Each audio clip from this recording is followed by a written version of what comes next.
Jeff, one day you'll understand that it's harder to be kind than clever. It's the difference between gifts and choices. Cleverness is a gift.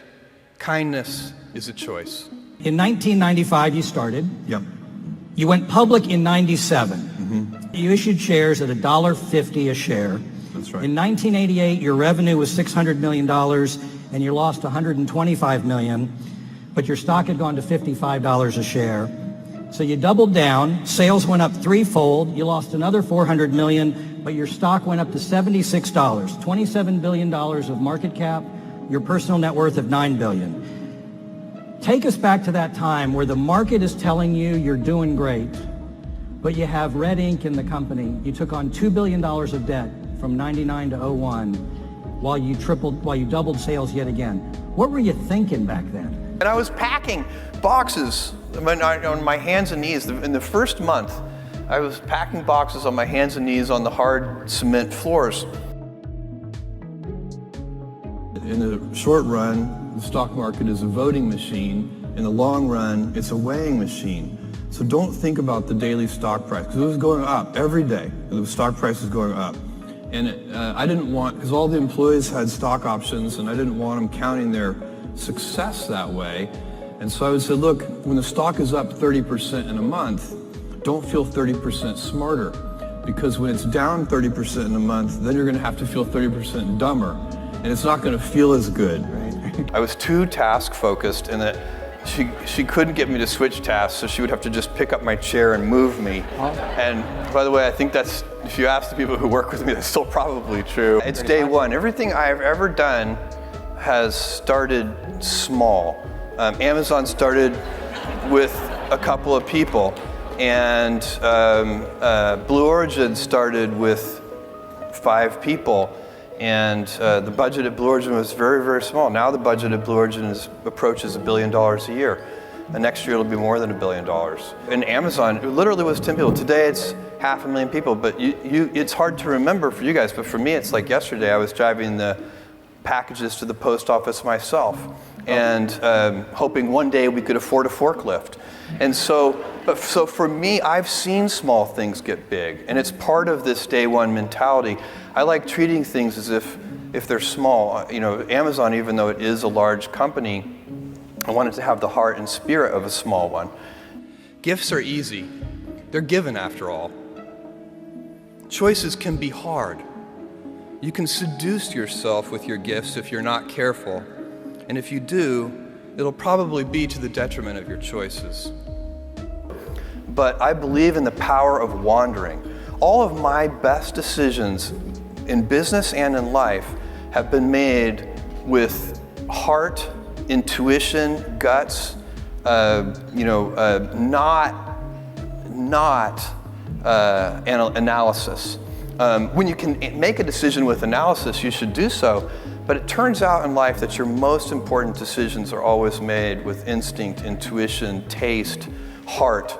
And that's what we'll do with this day one foundation too. Right. And the customer is going to be the child. This is so important because the secret sauce of Amazon, where there are several principles at Amazon, but the number one thing that has made us successful by far is obsessive, compulsive focus on the customer as opposed to obsession over the competitor.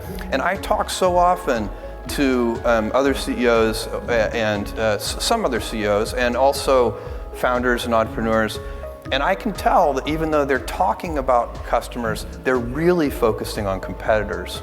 And it is a huge advantage to any company if you can stay focused on your customer instead of your competitor. We live in a society where it's not just the laws of the land that protect us.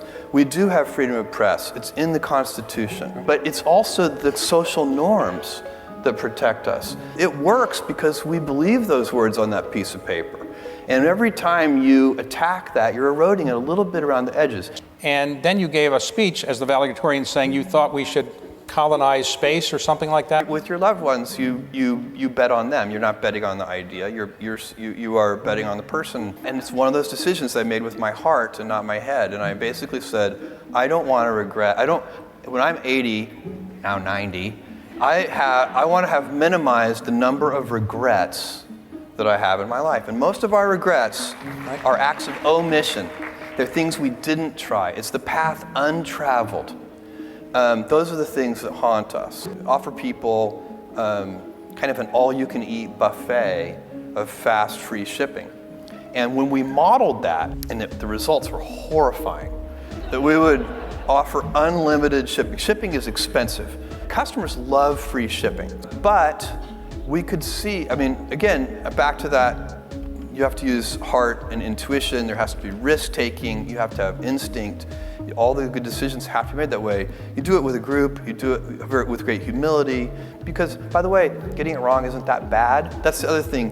When we make mistakes, and we've made doozies like the Fire Phone and many other things that just didn't work out, we don't have enough time for me to list all of our failed experiments, but the big winners pay for thousands of failed experiments. So you try something like Prime, and it was very expensive at the beginning. It cost us a lot of money, because what happens when you offer a free all-you-can-eat buffet? Who shows up to the buffet first? The heavy eaters. It's scary. It's like, oh my God, did I really say as many prawns as you can eat? That is what happened, but surely we could see the trend lines. We could see that, you know, all kinds of customers were coming and they appreciated that service. That quarter was baked 3 years ago. Right now, I'm working on a quarter that's going to reveal itself in 2021 sometime. And that's what you need to be doing. You need to be out sort of, you know, 2 or 3 years in advance. Why do I need to make 100 decisions a day? If I make like 3 good decisions a day, that's enough. And they should just be as high quality as I can make them. And so I'll ask the team to do a case study and find real root cause, or causes, it's usually causes, real root causes, and then real root fixes. So that when you fix it, you're not fixing it for that one customer, you're fixing it for every customer. And that process is a gigantic part of what we do. So I would treat if I have a failed order or some bad customer experience, I would treat it just like that. Very interested in physical stores, and I've been asked for years, we ever open physical stores? Literally 20 years I've been asked the question, and I always say yes, but only when we have a differentiated offering, something that's not me too. Because that space, physical stores, is so well served. If we offer a Me Too product offering, it's not going to work. And it's also just, we're not very good at that. Whenever we've tried dabbling in something that's a Me Too service, we tend to get beaten. It doesn't work. Our culture is much better at pioneering and inventing, and so we have to have something that's different. We're going to have to decide whether we want a civilization of stasis, which we could do. That's a legitimate choice. What does it mean? It means we will have to cap population, we will have to cap energy usage per capita. So people don't think about how much energy they use. So do you want that to continue for your grandchildren and your grandchildren's grandchildren? In other words, I want my grandchildren's grandchildren to be using way more energy per capita than I am. And I would like to see not have a population cap. I wish there were 1 trillion humans in the solar system.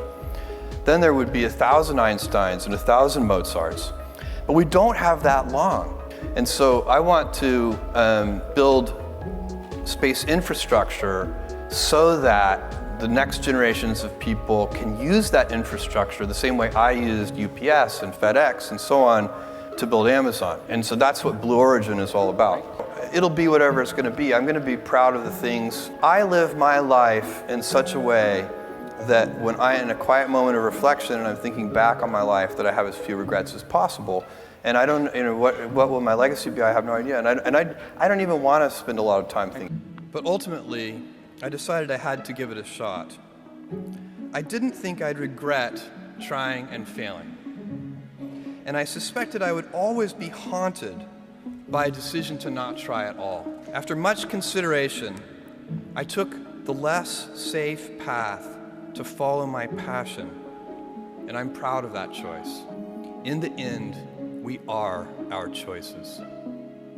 Build yourself a great story. Thank you, and good luck.